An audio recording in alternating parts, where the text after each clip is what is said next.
We're revealing our story. A reconciliation between a father and a daughter. I won't look back. We clashed so destructively that she fled. I almost forgot I had a daughter. It's been a traumatic couple of decades. That I still love you. Yes, I do. But I didn't see this coming. No, I did not. I thought that I knew you. I guess I was wrong. I'm prepared to do anything to get it right. After 25 years, it's now or never. Oh, tell me this time to race and rewind.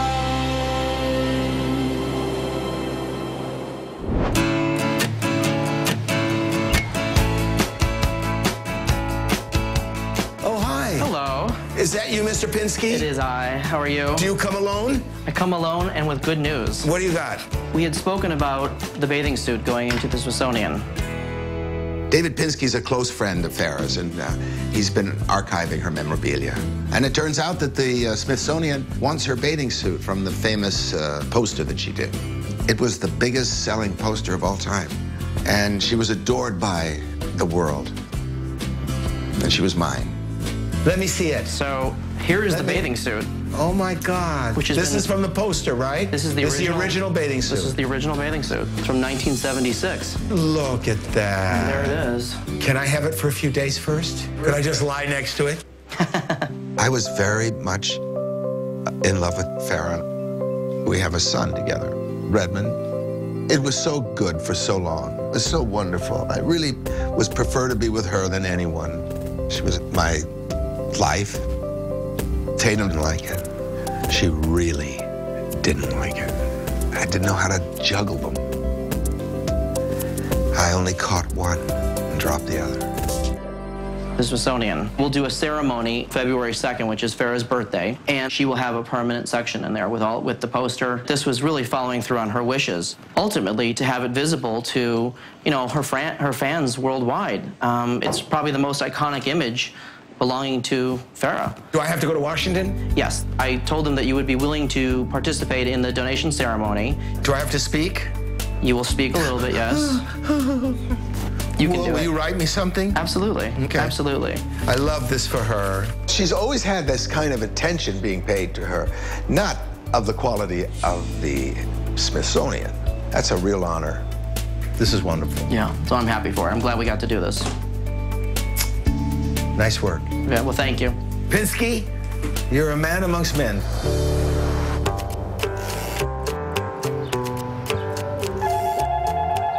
Hello? Dad? Tatum. That's my name. I'm going down to Washington, D.C. to present Farrah's bathing suit from her poster to the Smithsonian. Oh, great. Oh, exciting. I thought you would come with me. Yes, sure. Sure, I'll do that. Farrah starts taking me so far back in time, and I just want to be in today. Dad doesn't realize that there are so many unresolved issues surrounding that relationship. Years and years ago, I wished that I was her, kind of like she looked amazing. I would just sort of stare at her and think, how could I ever look like that or be like that? But this is about me being there for him and putting my past issues aside. Okay, love ya. Okay, bye. Once he picked Farrah and moved, I definitely felt unwanted and unloved. I think he abandoned me. He was my dad, so he was supposed to stay with me. Since we weren't living at her house, and I was living at the beach house with my brother, and I was like 15 or 14 and a half, and I kind of had to take care of my brother Griffin, so I didn't finish high school. My dad, he had justified in his own mind that that was perfectly fine to see his kids periodically for racquetball up at Farrah's house. I hated racquetball. One time I was late and I said this, I said, do you remember when I was late for racquetball and you hit me in the face? And he said, your face would be upside down if I hit you in the face. Have you seen the size of my hand? And I said, yeah. When he did that, I just left and I changed my number and I stopped letting him call me at all. And I was done being my dad's daughter.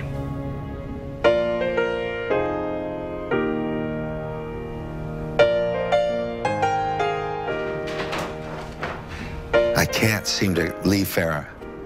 Isn't that funny? Can't shake her. Farrah and I broke up once because she got bored with me, which happens. But I spoke to her nearly every day. We have a son together. Then after a few years off, we started to date, and she would come down and spend the weekend, and we kind of rekindled our feelings for each other. And then all of a sudden, boom, she was sick. These were all Farrah's cancer bracelets from the City of Hope, each one with a saying on it to give you strength. Farrah passed away on June 25th, 2009, but it feels like it was yesterday. I had been diagnosed with leukemia about 6 years before. That's a killer. So I thought it would be me. It wasn't supposed to be her. It was me. I write a journal, and I write to her. It's easier to write, actually. I tell her about the day. I tell her about me and her boy, my life, where it is. And here is Farrah with her first and only short haircut. Tatum could have made a friend of Farrah, you know. Farrah was easy to like, easy to be with. But Tatum didn't like her, or started liking her and then ended up not liking her. And that's too bad.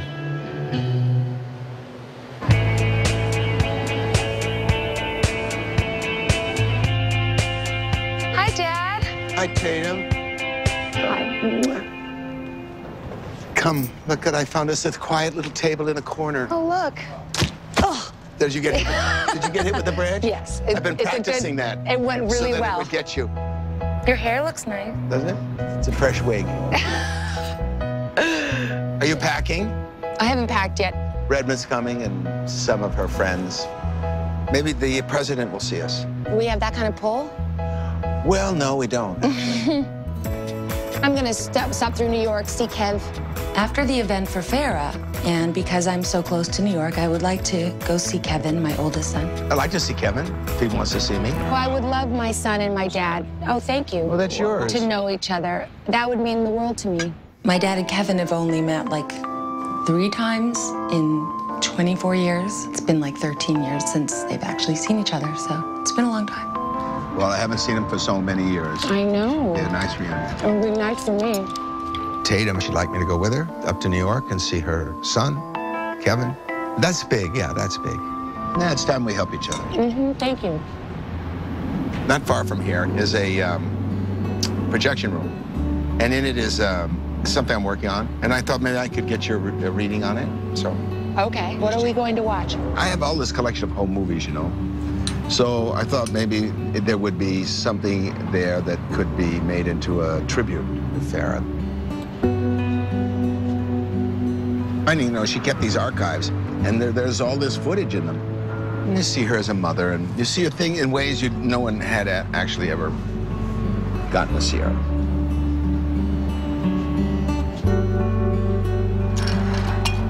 Want to get out of here? Yeah.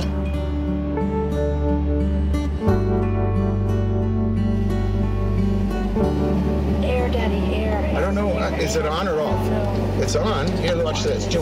The closer that I get to watching these home movies of my dad and Farrah, the more unsettled and uneasy I'm beginning to feel. I don't feel welcome. This won't let you take long, baby. I promise. This was a part of town nobody really went to. You never went farther than the Universal Pictures. Right. And I did a wagon train here. Your mother worked here a lot. Do you want to see the house you were born in? This is the house you were born in, and your first 2 years, it's almost 3 years of your life. Sitting in the car, you know, and he's into these memories, and my memories are not like that. This to me is what could have been. It could have been a happy family, but that's not what it was. With my mom, there was a terrible divorce. My dad went on and had a successful relationship with Farrah Fawcett. Why would I want to go back to that? No, it's not on air at all. I know it isn't. I feel nauseous. So this idea of sort of just bringing me to the house and saying, here it is, I have a visceral reaction, and I started to feel like I was getting sick. I'm so sorry. Feeling better is what's matter. Okay, I'll call you. I'll call you tomorrow. All right. Okay. Tatum got sick right as we got to the door, where we were going to watch this tribute footage of Farrah, is there a connection of any kind? I doubt it. Get somebody to drive you. I'll figure out where everybody is. All right, let's go. Okay, we'll go this way. Nice to meet you. Nice to meet you. Okay, we're just gonna go back this way. We're worried about my little girl. He holds you responsible for a lot of the things that happened to me.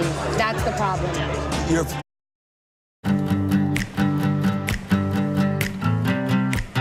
Oh, there's Matt. You are. Hi. What you been up to here? You gonna surprise me? The tribute to Farrah at the Smithsonian is not the only tribute that we're working on. We also have a documentary film in the works. I'm meeting with one of the editors to go over some footage. Here's basically the rough of it. And, you know, there'll be music through this. Oh, my gosh. And, you know, these are all actual This could be her. Polaroids. Yeah, this could have been her. Exactly. So that's the idea. Oh, that was nice. You came out of a Polaroid. I love it. It's hard to watch because she's so enchanting. Do you love Mommy? No. Oh, come on. Who do you love, Mommy? And you do want to reach into the screen and grab her. You'd never seen anyone like her.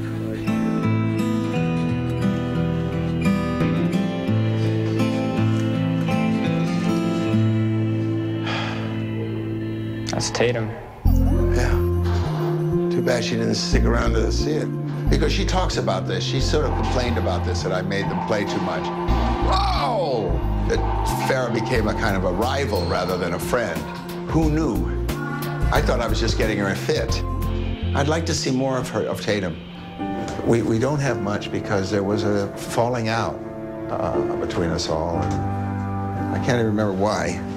So we went from these happy campers to 2 years of no contact at all, none. But you wouldn't know it by looking at us here. Look at your new... Hello, handsome.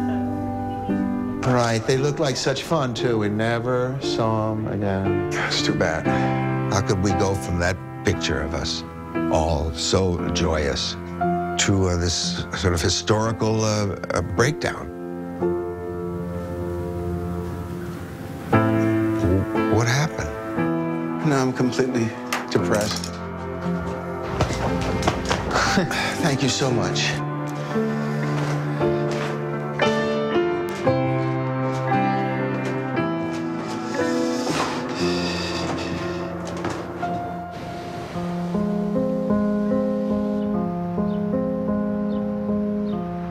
I needed to just kind of work things out in my head, and I needed to process how I feel about my dad through the next block.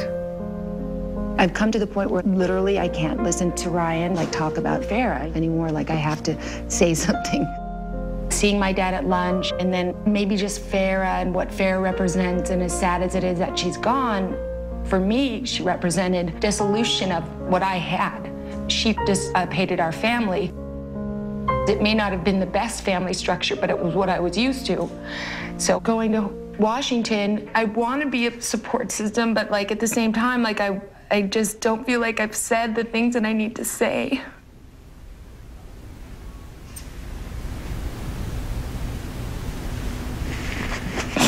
It's really wearing on me.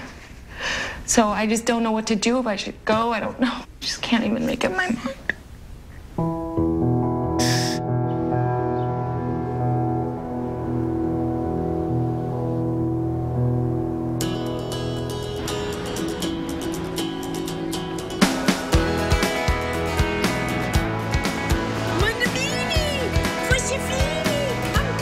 Nella was Farrah's close friend and her hairdresser. And I inherited her when Farrah died. She's a character. She's very good for me. He looks like Farrah. This is her coloring. It's her coloring. If she was here, she'd go, that isn't my color hair. This is my color hair. I've known Ryan since the early days of his relationship with Farrah. The last few weeks of Farrah's life were so hard on him. And since Tatum has come back in Ryan's life, this is the happiest I've seen him. I'm looking at the cast list who's going to, D.C. with us, and Farrah should be with us. We're proud. It is such a joining of love and friendship and caring, embracing this incredible, incredible, incredible human being, this incredible woman. Don't cry, you're cutting. I'm not. Please. It wasn't. It was the water from the water bottle. It had nothing to do with the tears.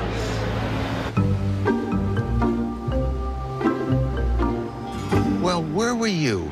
Sorry I'm late.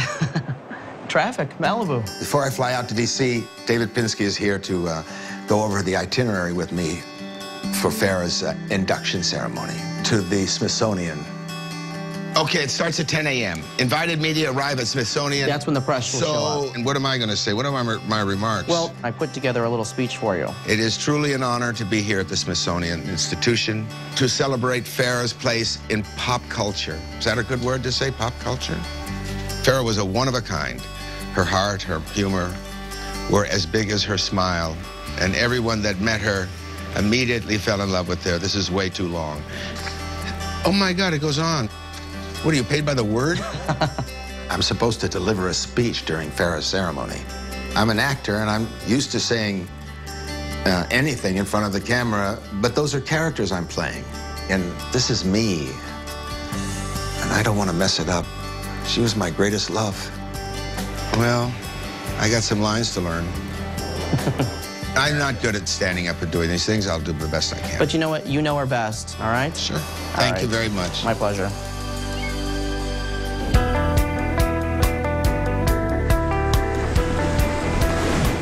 Come on, get the ball. Get the ball. It's right there. You can do it. Yes.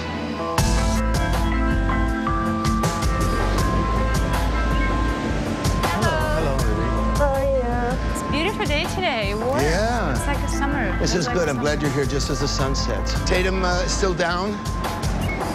She's aching. I want Tatum to go with me to Washington, D.C. She's not been feeling well. I'm afraid she's going to cancel.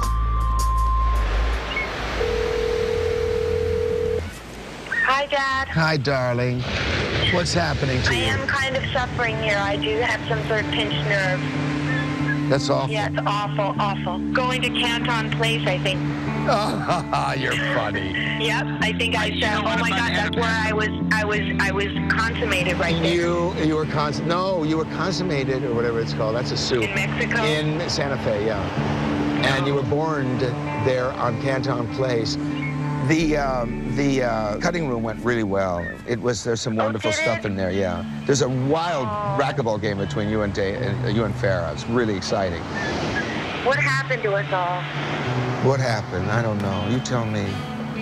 Try and rest for tomorrow. Rest. Have a safe flight. I'll see you at the hotel tomorrow. Okay, bye. Big kiss. Love you. I'm trying to pretend like I'm so excited about Farrah, like as if there was just nothing to be upset about, as if everything was just fine growing up. It's not that I don't love her. It just is that there's all this stuff that happened with my dad around her and during the time he was with her. So I hope she will feel okay for the traveling. I don't know. I worry about that.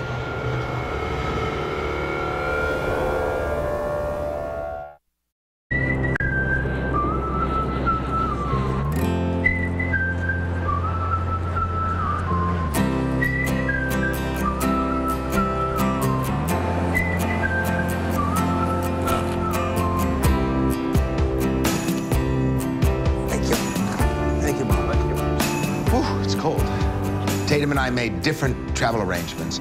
I had to get to D.C. the day before the ceremony for Farrah to do a press interview. I haven't heard from Tatum. I hope she makes it. We're all set up for your Good Morning America interview. We're keeping our promise to not let her be forgotten. And it keeps her alive in our hearts, too, that way. Do you remember when you first saw the poster? No. No. So that Did I have it in my room? No. You didn't have it in your room? I didn't. I do now. Do you really? Sure. She's everywhere in my life, still. Through the last 2.5 years, she was never more wonderful to be with.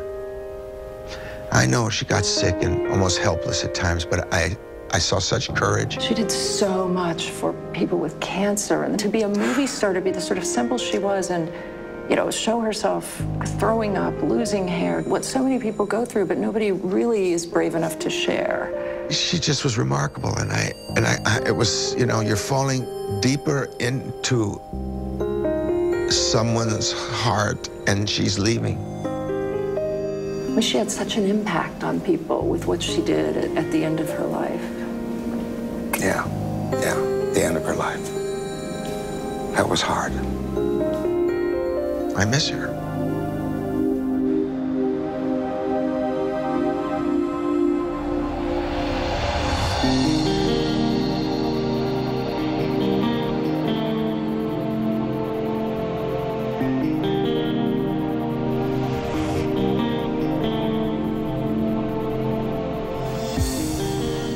I wasn't sure if I wanted to come because anytime we go into a memorial type event for Farrah, it reminds me of when I was being a little bit neglected when he was with her.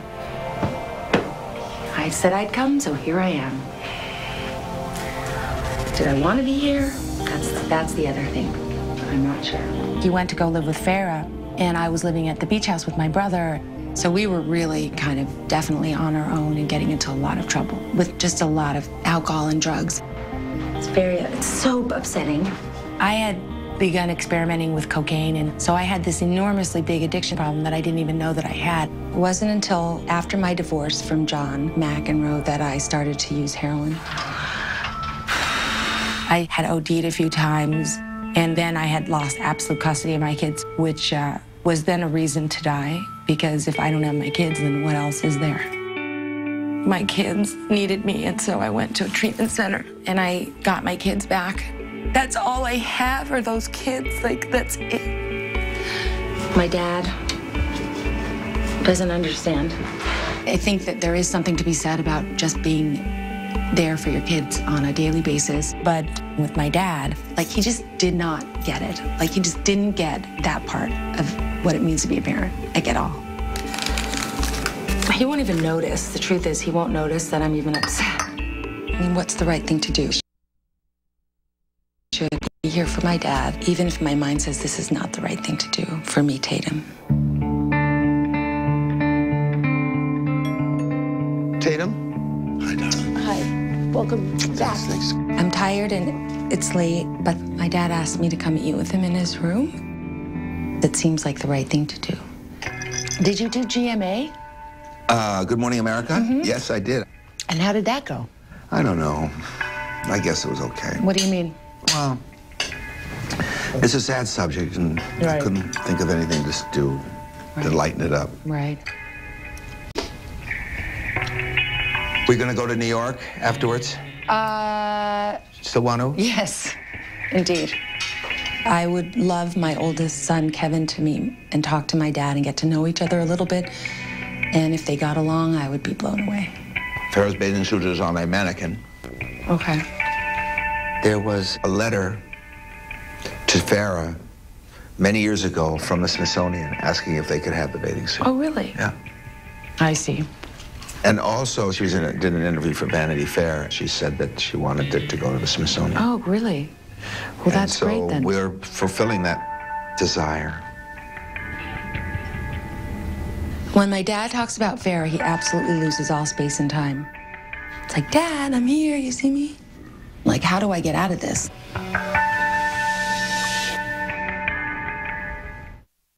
Married him. 7 years on death row.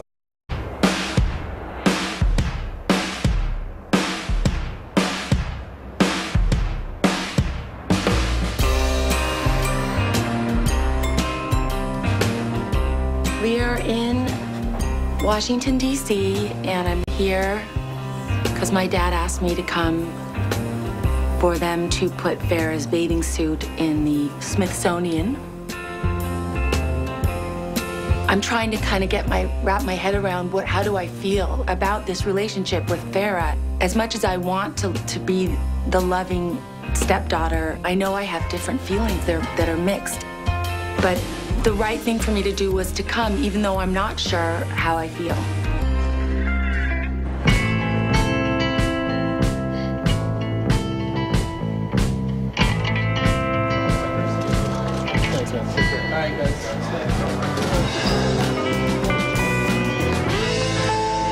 So we have a good day. We have a lot of interest here, obviously, with the press for Farrah's induction. When we finish the press conference, we'll do some one-on-one interviews with some of the select press that are here. Okay. The guests will leave after the press conference and then go back to the hotel for the private luncheon for just the guests that are here. Okay. Great. So it'll be nice. That's it'll nice. be nice. And it, you know, like I said, it's special because it's Farrah's birthday today. Yes. So it's a nice celebration for her. Totally. After the ceremony, there's going to be a lunch held in Farrah's honor, and I'm starting to wear down.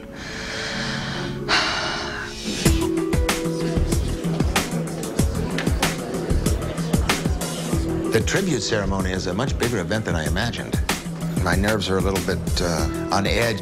I'm grateful to have Tatum and Redmond here for support. Now I'd like to introduce a man who really needs no introduction, Ryan O'Neal.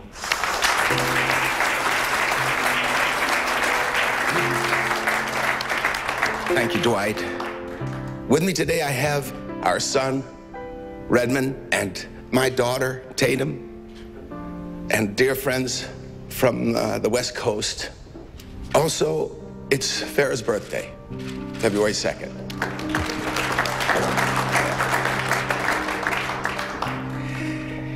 She was one of a kind. She had energy and an aura I have never seen before or since. She was magnificent. And we owe it all to the Smithsonian Institute for us being here. And I want to thank them. I want to thank them very much for this. And thank you for coming.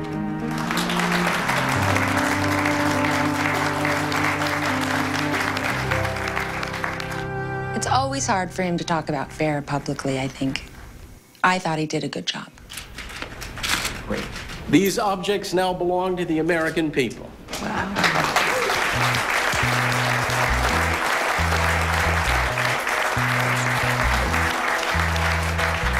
I'm relieved that it's done. Now she belongs to the people. They loved her and she loved them.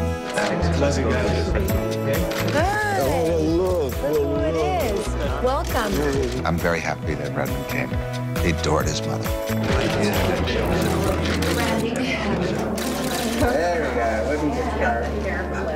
She's so tall. I'm very proud. I'm proud that I knew Farrah. I'm proud that she was in my family. She once said to me, "I'm the most recognizable person in the world." I said, "You are? More than Muhammad Ali?"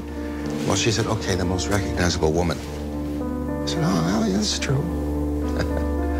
What are some of your fondest memories? Seeing her smile at me was just one of the... I was lucky to have that experience. And playing racquetball with her, too. Goodbye, baby. Goodbye. It's very hard to deal with the subject of Farrah Fawcett. I can't seem to reconcile that she's gone. There's a hole in my heart. And it affects me. I hope not forever, but so far. American history. We'll be in there, honey. Yeah. Not yet, though. No. It was very nice having Tatum there today. She was encouraging, and even as a little girl, she always sort of pumped me up, you know, get me up, get me ready. She still can do that. They asked me, what would you put in the museum for Paper Moon? I said, Tatum. What did I do? A lot of stuff. What? No, that's not enough. That's not enough. You're watching an all-new Ryan and Tatum The O'Neals, followed by season 25.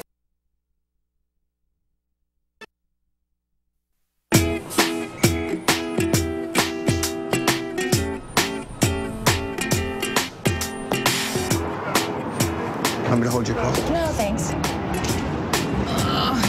I'm just getting back from Farrah's induction ceremony at the Smithsonian, and it's been a long day, and I'm a little drained, but I'm gonna make it through.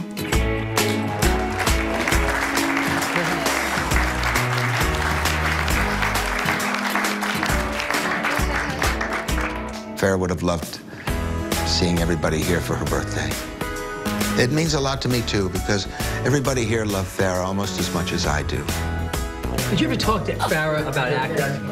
Did you guys ever have any conversations about the method of acting or how you I never did with her, but I watched her, and I watched her in Extremities, and I was extremely impressed, and like, she had such a physical performance. I was backstage once, and her co-star said, hey, listen, you know, you're really roughing me up on these scenes. Can you do less? And I was just really impressed with her ability, and I just sort of just watched in awe. Like, She also was fearless. Farrah is Ryan's passion. And, you know, I'm reminded that I'm less seen than I even am. Oh, my God. She was always looking in her purse. And looking in her purse, and looking in her purse, and looking in her purse. I said, what are you looking at? She said, found it, lip gloss.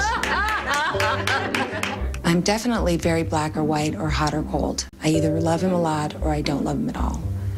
And I'm in a don't love him at all right now mood. Where you going, into town or what? Yeah.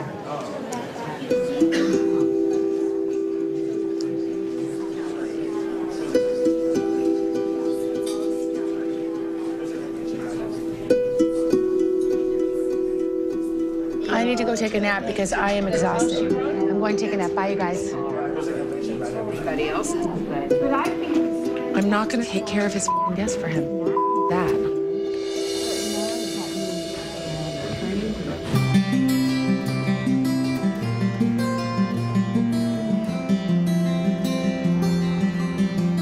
I tried to sit at the lunch table, and then my dad left. And he left me with all of his friends. I told everybody I was going to take a nap, but I wanted to go take a walk. It felt slightly weird just answering questions about Farrah since I didn't know her as well as I'd like to think that I did, or as well as maybe my dad portrays.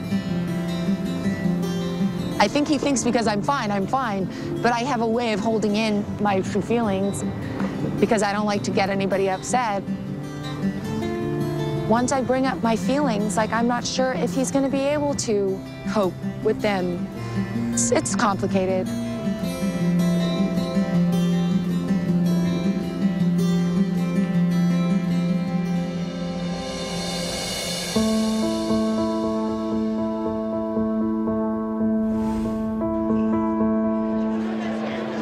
I think that was a beautiful thing today for Farrah, to let the people be a part of her. Sure. I had to sign her away. Tatum, with the Smithsonian, she was wonderful. I counted on her, and she was there. Mela is going to come and join us. I don't mind. My credit card didn't work today. Where were you? What were you buying?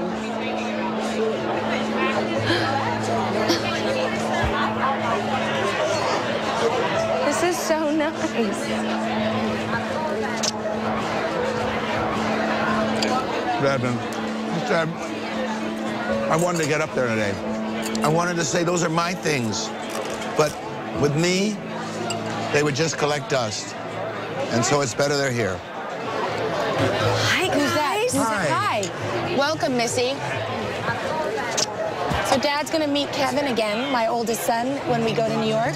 Does he have a car? He's a real New Yorker. Is he going to school? Columbia. But what, every day? You could ask him. Yeah, I will. How old is he? 24. It's time.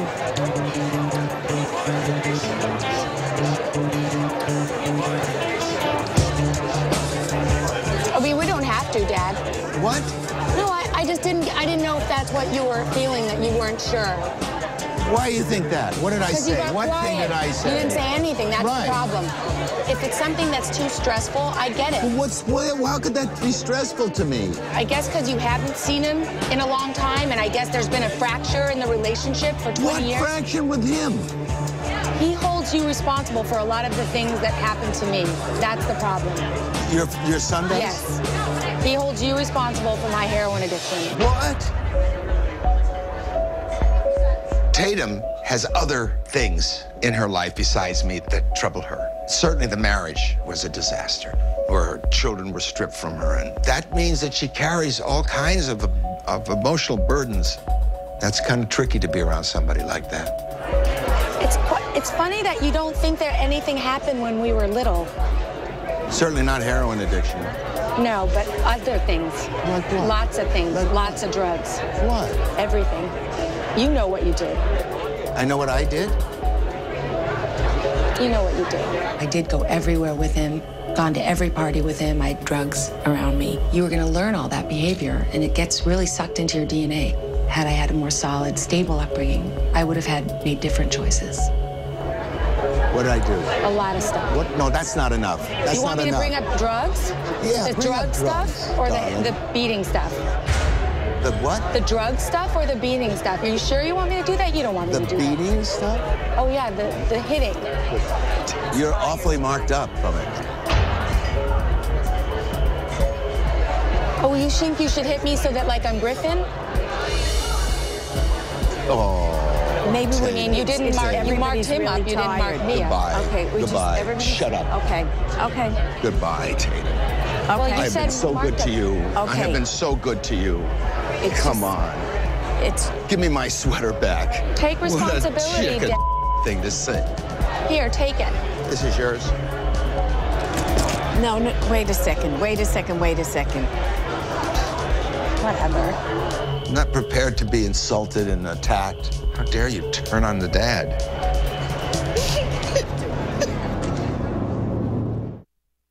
Married him. 7 years.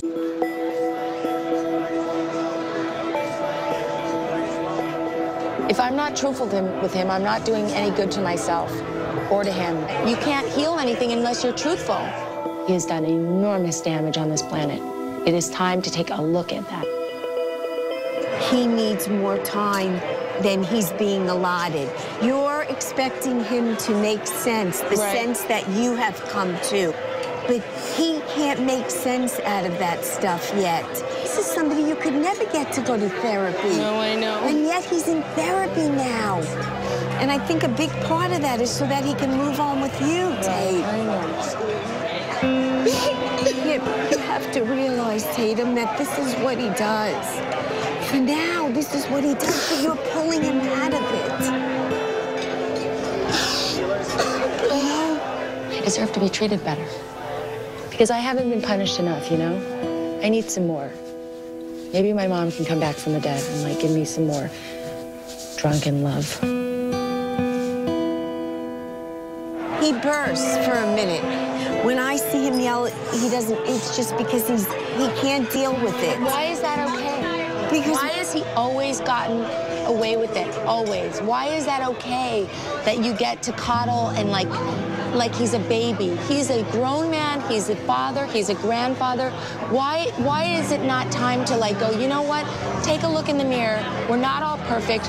I'm here with a peace flag, but don't tell me you did things you didn't do or you didn't do things you did. The emotion and the want to make this right, they want it so badly that it's almost like a tug of war. And you think, my God, they've come so far. Please, for both of their sakes, don't let it end now. And you don't get the big excuse and the big write-off, well, you know, I was a celebrity, or, well, I was, you know, I was in love, or any of that, because your kids are suffering, you know? What is it like for a daughter to hear a dad never take responsibility for hitting her in the face? It's so unfair. And then Farrah didn't know what to do with us, you know? She didn't know how to take care of us.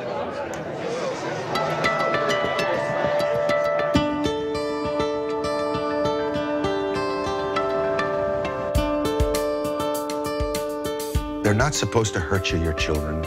They're supposed to be the light of your life. She was in a terrible situation. Tatum was treated badly when she was living with her mother, and I came and got her. And I took her around the world. And she was relieved, and she was thankful. But not anymore. She forgot. I was her rescuer, and she's forgotten. My son thinks that you addicted me to heroin. What a thing to say. She's a blamer and a liar because she's unhappy with the way she turned out. It has nothing to do with me. I can't take credit one way or the other. I was dismissed.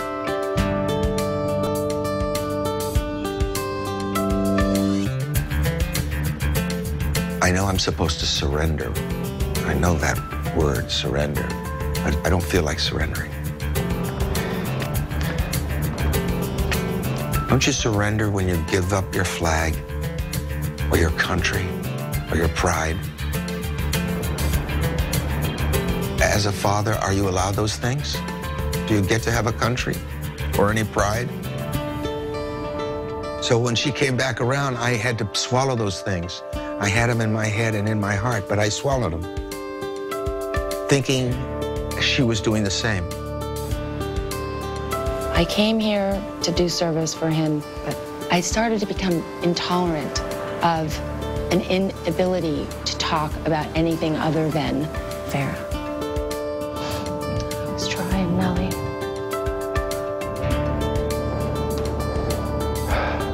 Farrah is gone, and she ain't coming back.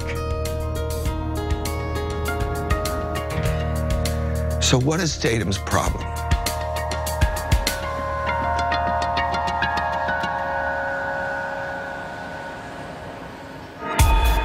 I don't like the way things ended. I certainly don't like to. Tatum and I got back from our trip to Washington, D.C. a week ago. Haven't spoken to her since then, when she accused me of a felony. I had 25 years of not talking to her. I learned how to do it. I hope it's not another 25 years. I don't think I can make that.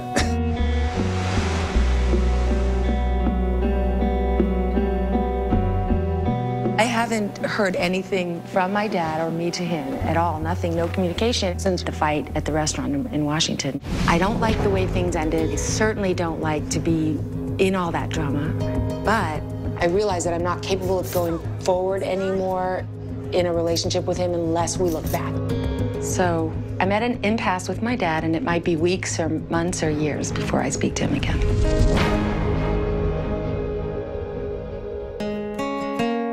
But life goes on. It isn't all about my dad. I have my second book coming out, and I'm on my way to the photo shoot for the cover. My first book was called A Paper Life, and this was about really my childhood, every detail. Did I reveal things that might upset my dad? Absolutely. My new book is called Found, A Daughter's Journey Home, which is sort of what I'm doing. So it's interesting dichotomy in a way, like that I've written this book about hope and reconciliation and togetherness, if you will. And now I don't know, because I'm not speaking to him, how things are going to end up. Like, I don't know. Hi, how are you? Good, how are you? Good, Tatum. So you're excited for the hair and makeup? Okay, Yeah, great. sure. So we'll look at what I did and see what we want to add, and then I want to show Dove the clothes that I have. And Where are you thinking for the picture, Dove? On the beach? On the beach? Yeah. Sitting on a rock, something Sitting like on a that. rock? Then we could do just standing and walking and just kind of look over your Nice. shoulder. Oh, I like that. You'd like me to go over to the rock? Yeah. Good, yeah, give me a series of just looking right into the lens. It's nice. Beautiful. Good. The book cover was such a big deal. You want to be perfect. And I didn't feel this morning going into it that I had the energy or the resources, having been traveling and the fighting with my dad.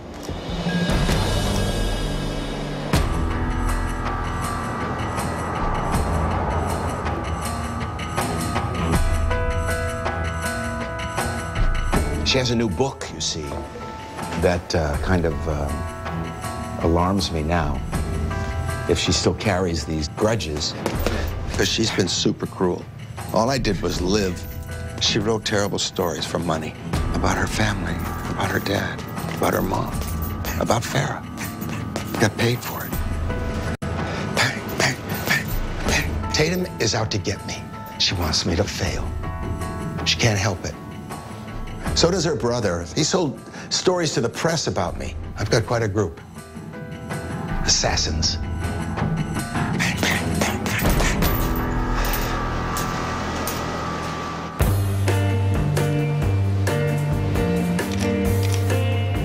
Good. Slight smile. My journey outside of Ryan is important to me for my own identity, for my own strength, for my own sense of self.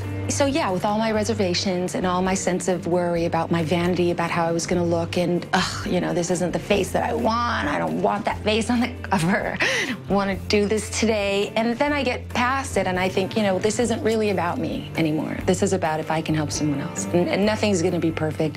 I'm not gonna be 20 again. I can just, you know, be happy with what I can do today. There we go. The hair changed, the lighting seemed to change, my comfortability changed. I suddenly was myself and I wasn't making awkward faces. Great. That's the prettiest picture of the day, I think. I think that's a book cover. So I was just happy, like it was an accomplishment. You know, I did it and ended up being great. I'm just at the airport with my bag and I go, oh, I'll buy that book. Right. Who's that? Oh, that's Tatum. Okay. Wow, she looks good for almost. Yay.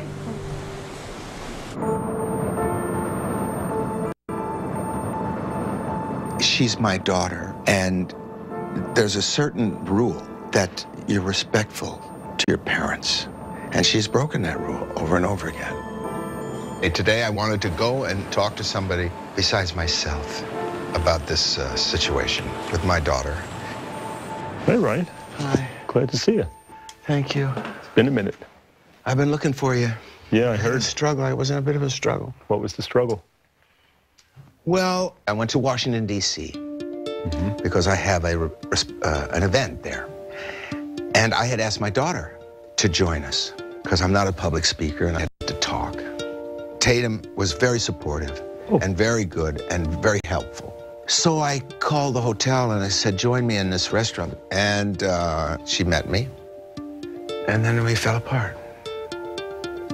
She was accusatory and told me I got her addicted to heroin. Told me I used to beat her. I remembered that term, surrender, but I sure didn't want to surrender. I understand. So I just left. We haven't spoken since. No plans to. You guys were having a wonderful day, is what you said. Great trip. You were enjoying our company. And then suddenly it turned into a major attack. Now, from her... It turned into the kind of attack that we have suffered from for decades. What I saw was something much deeper. I saw that maybe she shouldn't have come home. That she hasn't moved her dark feelings about me at all. That they're just beneath the surface. So she obviously has had a lot of things that she's wanted to say to you. But in order for you guys to connect, you need to be able to listen to her version of events. I'm not saying what she's saying is true. What I'm saying is it's her truth. You have yours, she has hers, and you know... She is calling me a criminal. You understand? It's against the law, what she's accusing me of. I understand. If you have a deep-seated memory of being abused, is what she's claiming, how do you let that go? If you've made it up in your mind, you can. And a lot of this, I know she's made it up in her mind. I know she's a liar. She's lied to people to get out of the blame. Now, I'll take credit for some of it. I did flee up the hill to Farrah's. I did. And that's my crime. Okay, we're going to end in a moment, but here's my last question for you. Shoot. It's a tough one. Ready? It's a tough one. Do you love your daughter? Yeah. I want to like her. Loving someone is, you know, it's almost automatic when you have the same DNA. But you want to like them too. Well, if you're both willing to go to the next step, then we'll see. What is the next step again? The next step is working in a family setting. And then I would want to Do I have to be here? But how are you guys ever going to get somewhere unless there's that open, Well, I don't mind taking some time off, frankly. Okay, I understand. You understand? Yeah. There's a price to pay to treat me badly. Yeah. Well, I got it. You don't want to be in the room with her right now. You've got all this I don't want to be upset with her right now. Ryan, listen. Change takes minimally months and often years. It's a process, and I would say that to Tatum as well. And you guys... I don't have years. I don't have them. Sorry. If she doesn't come around,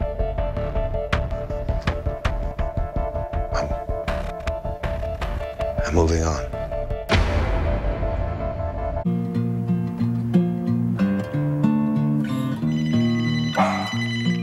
Hello? How are you?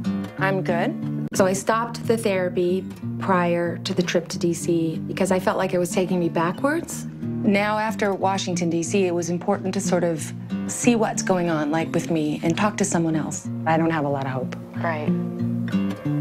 I really don't. Because I don't really like him right now, and that's the thing, like, and that's gonna be a problem, and that I'm gonna have to turn around. Because if I don't like him, then I don't care. All right, we'll talk more about that tomorrow. Okay, thanks a lot. Bye. Starting over with a new therapist makes me feel good, to sort of see if we could get towards the healing. We have no other options. We're kind of out of options at this point.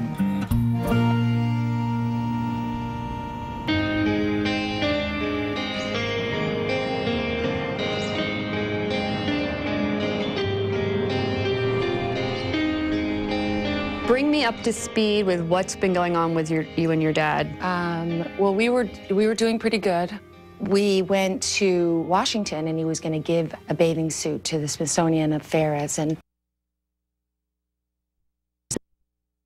and my dad at dinner became kind of in a bad mood or something, and he got really upset. So he got up and left that dinner in a kind of a mad way. So I'm very frustrated at this point. And everyone says, you know, well, he's just starting, and yeah, it's true, but he's done extraordinary damage. So you're at the point where you're thinking the best scenario here is to not even go into a family session? Right. Right. No, I don't think so. So, it's good for me to stand my ground. That's what I've decided. I don't think he has any sense who I am, what it means to be a strong woman, what it means to raise your kids by yourself, what it means to survive a heroin addiction. He just has his own reality. Look, you know, I take responsibility for my addiction. I take responsibility for my failures, but I didn't have a good start. The deal is that there's this enormous past, and there's all this abuse. Right. You know, a lot of physical abuse, and emotional too. And I went as far as cutting my wrists and like really trying to kill myself to get myself out of it. It was horrible. You know, I turn on myself, and that can kill me. And I have to stay alive for my kids. Is your dad a trigger for relapse for you? He really is. I don't think he loves me. You don't? I don't think he likes me. He was all I had when I was a little girl. Like, I didn't have my mom, and I didn't have anybody. And he promised that he was going to take care of me. He promised. So there's Tatum, the little girl, and Tatum, the mother and woman. It seems like this whole dynamic with your dad is bringing up Tatum, the little girl, feelings. Right, probably, yeah, right. I imagine. And Tatum, the little girl, needs to feel loved, to feel loved, to feel like you matter. The thing that's so weird is that he takes me on these drives, you know, around LA, like drives that are about my mom. And it's so insensitive going to my mom's house by seeing where I was conceived, because so many bad things happened. Like, you wonder, like, you know, why am I here? Why am I at this house? Like, nothing good came of this. That sounds so sad to hear you say those things. So I think going to the bathing suit ceremony in Washington, it must have brought up all those feelings. You know, I didn't feel like I could compare. And then, like, imagine, like, seeing how I feel inside, and then he's, like, with Farrah Fawcett, who's so beautiful, and so, like, the poster girl of the 70s, you know, like, and I can't even bring that up to him at all because he doesn't even care. He shows a lot of sadness about his relationship with Farrah, you know, and that's really should be for me. Yeah. For what I lost. You know, I just lost everything. I lost everything.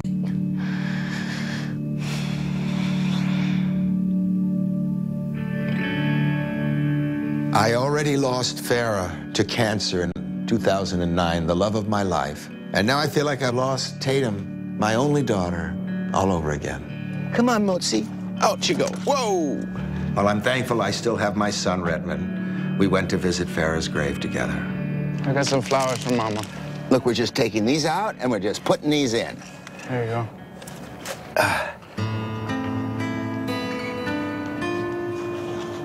This is a special place.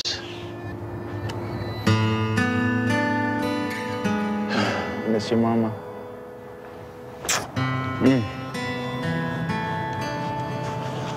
Honey, I gave your bathing suit to the Smithsonian. The celebration was beautiful. It was powerful.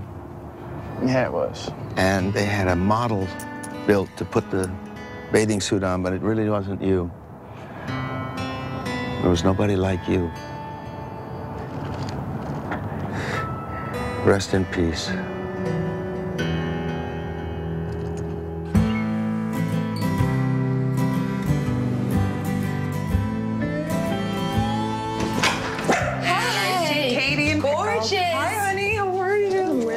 Since I'm seeing you.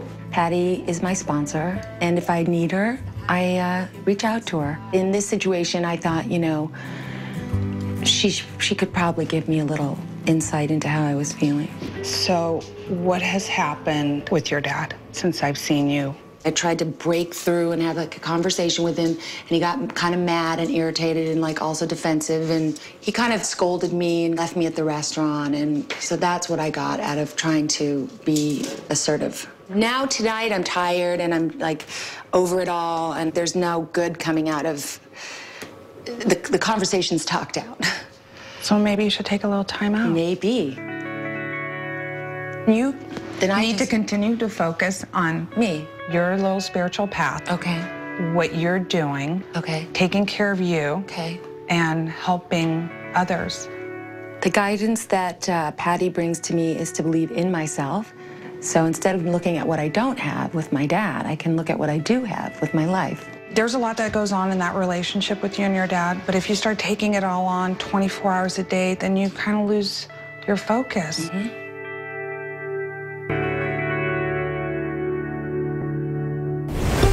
I really think that we're at a crossroads, and the next few days will make the difference. Do we carry on with this, or do we go our separate ways? I thought she would have called by now, frankly, and said she was sorry and that it was out of line, but she hasn't. Apparently, she doesn't think it was. I'd hoped that it would be easier than this. I'm ready for some easy. Things were getting better, and she tickled me, you know. I liked being around her. I liked having fun with her and just getting to know her again. And now, wondering, you know, did we bite off more than we can chew? I really think that we're at a crossroads, and the next few days will make the difference.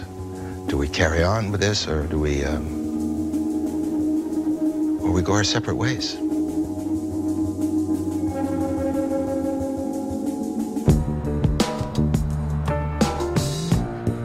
I'm really taking Patty's advice, and I'm gonna, you know, really put the focus back on myself and get spiritually fit and physically fit. So that meant calling Rob, the trainer, who I've known forever.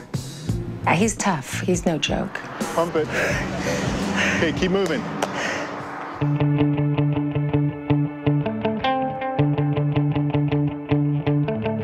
You gotta pull me. Pull. I had some like epiphanies, like, you know what, it's time to kind of do it. It's time to make myself the best that I can be, the strongest that I can be, and not let anything get in my way. High knees, push. If being spiritually fit means like not having a relationship with my dad, then I'm not gonna have a relationship with my dad. 2, 3, 20 times. Come on.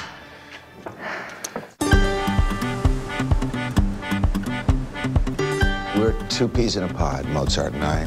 He has an obedience class today. He has two problems. One, he goes to the bathroom in the house. No! Mozart. And he runs off with anybody who goes by. Mozart! Right now, he's eating the carpet. Just, well, I don't know. That's a good idea. What motivated you to get Mozart? Why did you get I live Mozart? at the beach. I've always felt a little guilty not having a dog. It's such a wonderful environment for one. I like him. I do. I may even love him. I wish that Tatum was more like Mozart, I'll tell you that, because he's nothing but love and sincerity and as soft and gentle. The best way to house train a dog is the crate. And I've heard you call it a cage. I do want you to stop thinking of it as a cage. Sure. And let me tell you why. They evolved from wolves who like to be in dens or caves. Here's why the crate works. It works because wolves and dogs do not go to the bathroom in their den, in their cave. So if you do this for a solid week, I promise. Do what? Crate training. You're gonna have to keep him in here. Close the door. Right. Okay. If you trust me on this one, he will go to the door and he will not go to the bathroom in the house until you open the door and take him outside. I love that idea. Yeah. What other behavior type issues are you? I got a serious one in that he'll take off with just about anybody. Okay. And never look back. Okay. If you trust me on what we're gonna work on, you'll be able to let him out. You'll call him and he'll come back. Okay. So this breed is excellent for training with treats. Okay. And you hold him and let off the leash, and I'll walk away with him. Okay. But then I want you to call him back. With this. I see what you're doing. Okay, go ahead. Mozart. Okay. So now I'll call him back. You let Mozart. him go. Now give him a treat. Here, good boy, good boy, good boy. Apparently, if you carry a lot of treats in your pockets, he'll do pretty much anything you ask. Until you run out of treats. Good. Mozart! Mozart! Yeah, baby! Oh, man! This is terrific! I do like having a puppy. He takes a lot of energy, but at night he puts his head on my chest, you know? He looks at me, and that's sort of unconditional love. I've never had unconditional love. And it was always at a price. Thank you. Very good.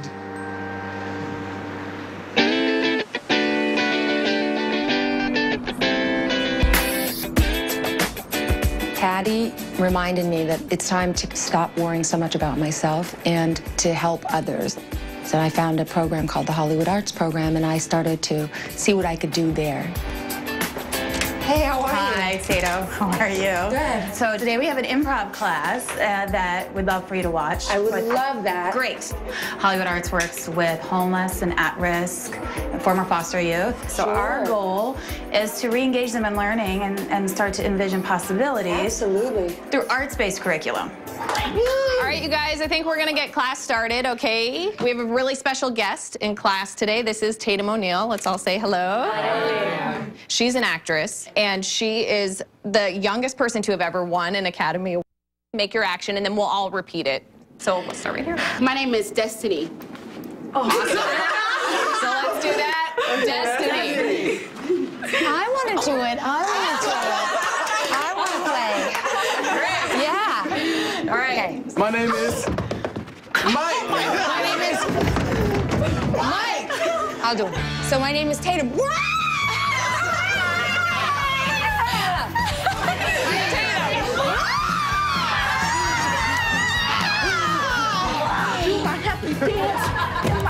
You're gonna make it, honey. You're gonna make it. Just seeing the hope that these kids have is mind-boggling and like so beautiful and so inspirational. I'd love to hear all of you guys' story a little bit. Like, I'd love to hear how you ended up here, where do you live, and all that stuff. I'd love to hear from each and every one of you.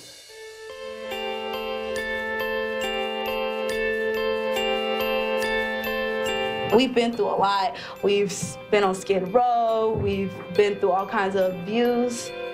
We come from homeless backgrounds, and I've been homeless since I was 20. I grew up in the foster care system as well. Didn't come from the best background, a lot of drugs and negativity. There's so many people who don't have money to do this kind of stuff, but have the passion. And it's like, this is a blessing for me, because I'm in foster care. Like, I don't know how I would come up with the digits to get into a program like this. I'm standing here and I'm blessed. I just feel so good because me and my sisters and my brothers and all my peoples, we here. No coincidences. Beautiful. The kids at Hollywood Arts, there's an inspiration there from them to make the best out of your life. How do you not make the best out of your life when these kids have struggled as much as they have? When I was younger, until I was the age of 14, I was raped by family members. And my mom, to this day, she's still blaming me. Well, you know what? That's not right, you know.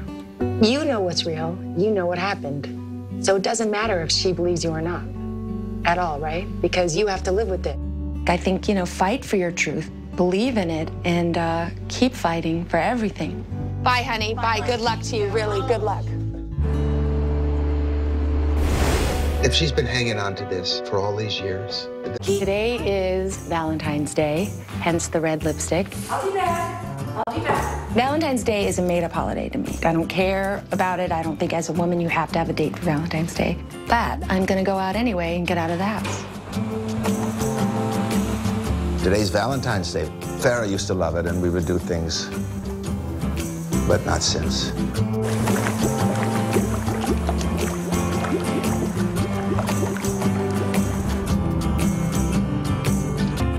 I wanted to go out with my friends Patty and Jen. Hi, gorgeous. You look gorgeous. For a really nice, sober girls' Valentine's Day.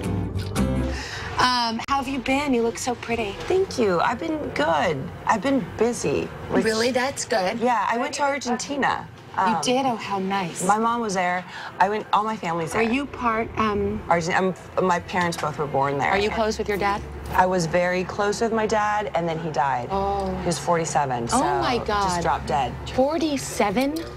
That's so young. And the heart attack? Yeah, just dropped dead. He was a great dad. Right. Like, he was present, right. but he a lot. There's a lot of issues, and right. the process in the last 10 years has been learning to heal and forgive him. You know, as much as I say that I don't want my dad to be on the cross and sort of be in redemption for the way that our lives were, the reality is that he's never looked back. He has his own therapist that he's been working with, and he had never done any therapy before. So this is the first time that he's ever looked back. And I don't think he thinks he did anything wrong. And I don't think he thinks that he was a very bad father. But I want to tell you that he was. I know, like, people say this, and I used to go, like, shut up, but, like, you get to do this, and it's amazing. Like, if God came down and said, I'll give you 10 seconds with your dad and you're gonna die right now after this, then I'd say yes. Right. Just to finish that closure. Right. And you didn't get those 10 seconds. Wow, that just breaks my heart. Oh my God, it just breaks my heart. There's not a day that I don't think about him. And that's why I went back to my dad, because I thought, like, if something like what you said happened, even though there had been so many ups and there was just so much damage, like, how would I feel? Like, if he just, like, died dead? Would I feel like I didn't try? Yes, I would. Yeah. Now, you're staying in the cage tonight. It's your turn. Ready? In you go. No complaints. No complaints. I'll see you tomorrow. Okay. Good night. Good night.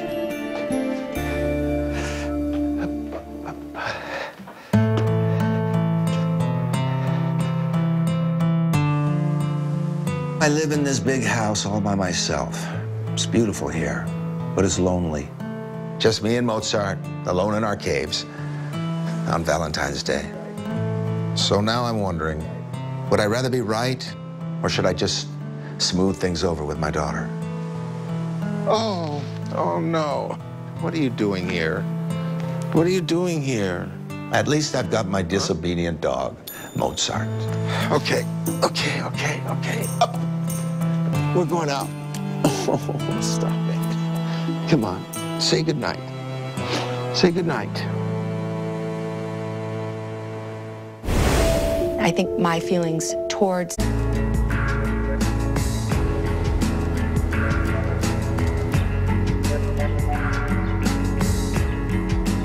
after hearing what my friend Jen said, it made me think, you know, it's a huge deal, like not having that final healing with your parent.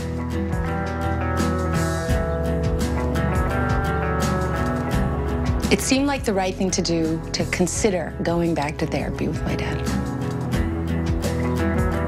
Death is very finite, and will I feel like I have tried everything, and I may not if I don't. So that's why I would absolutely go back to therapy.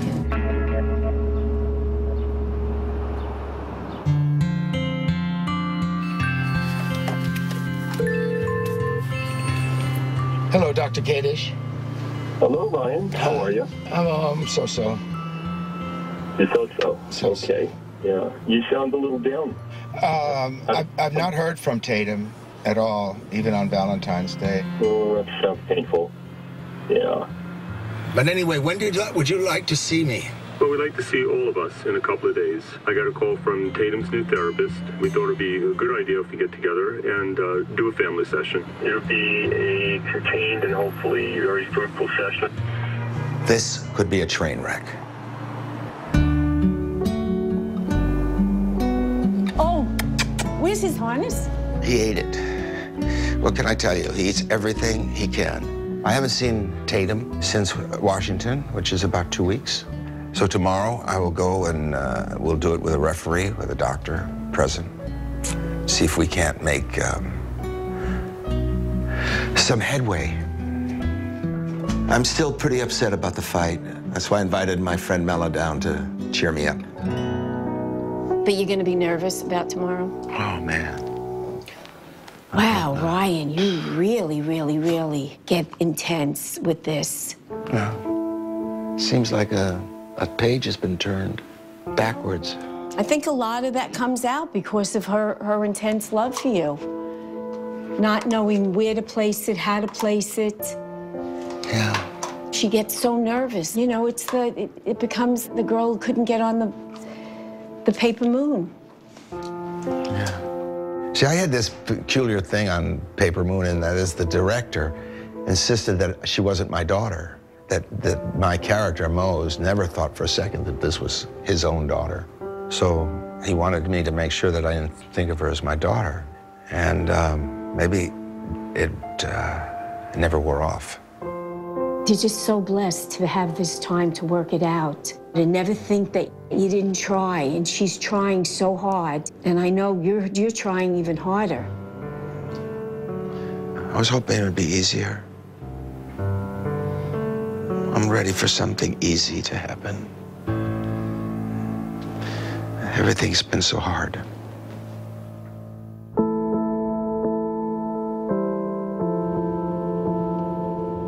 The space that I've had away from my dad has been very good for me. I'm hoping that with this therapist that I'm seeing today at a joint therapy with Ryan, that she will help me to forge some kind of communication where I don't feel so less than and so it's so painful to spend time with him.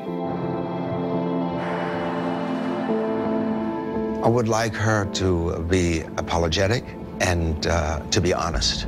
That's what I would like. But if she starts again, I don't know what'll happen.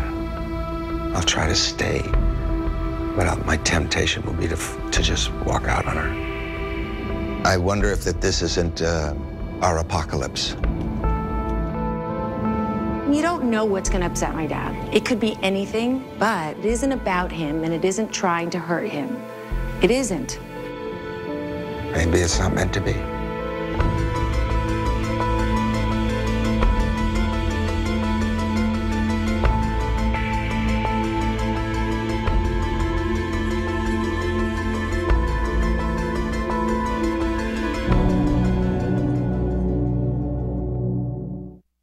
Sunday, you've seen the O'Neills good. Here we are in a family session together. I haven't seen my dad in 2 weeks, and I don't know what's going to happen in therapy.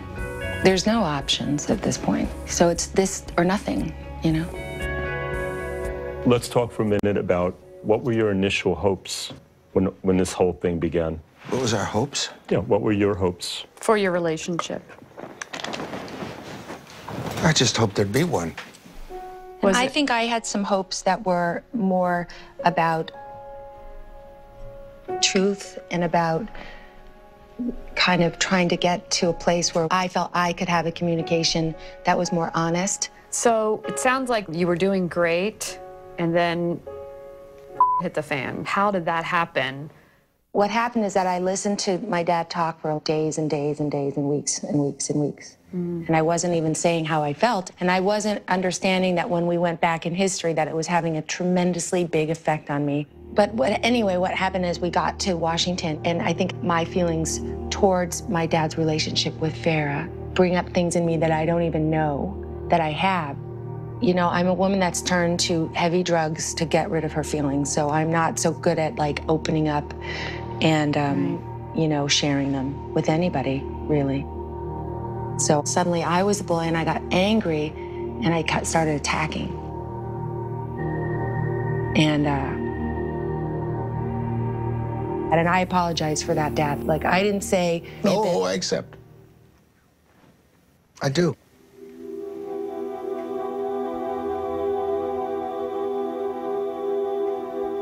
It's not about us now.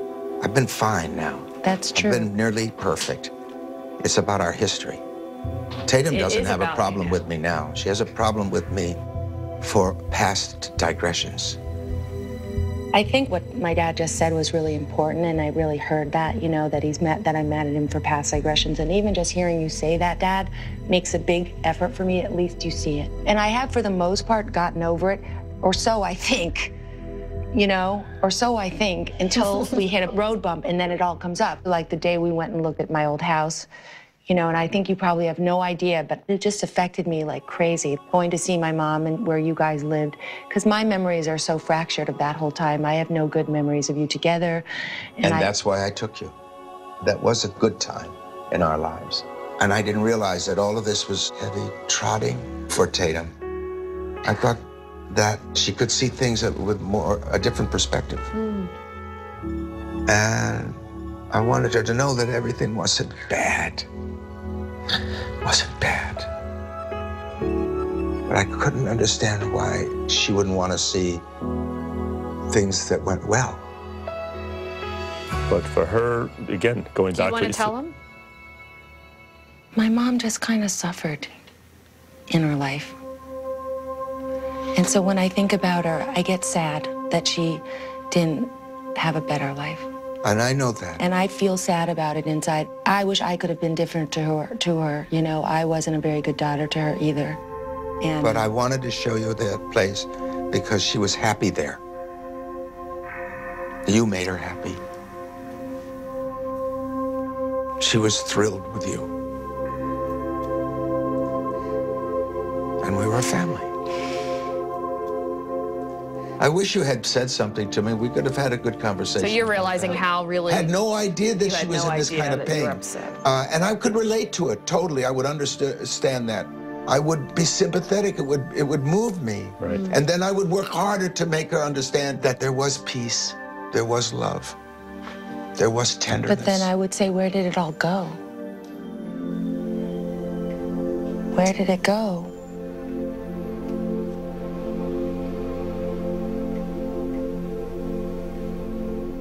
If she's been hanging on to this for all these years, there's no movement, there's no growth, there's no chance. She holds me responsible for many things. It didn't go well for her. And do you think there's some responsibility? Absolutely, sure. But what can I do? It's over, it's done, it's happened.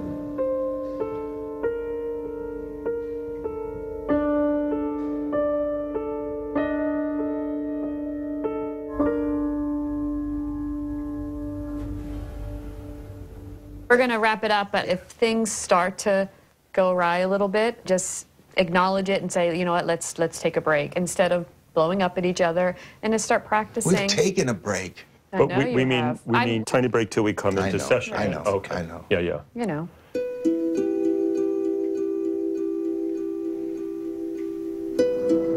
Am I satisfied with the way that ended? No. Is it final? No. Like, is it the end? No. But it gave me some perspective to what do I want? What are my goals? What are my goals with my dad? What's accomplishable? You know, is he gonna like look at the past and say, you know, I don't think so. But does he want some future? I think. I thought that 2 weeks without talking to Tatum could turn into 25 years. Well, now that we're in the same room talking, perhaps we can get past the rest. I'm gonna really respect the baby steps and try to take the good that he's doing and be receptive to that instead of like, you know, being so angry all the time. This is our chance. This is a good chance. And I'm still trying to get the hang of it. We're gonna get it right. I just wonder how come it doesn't get any easier.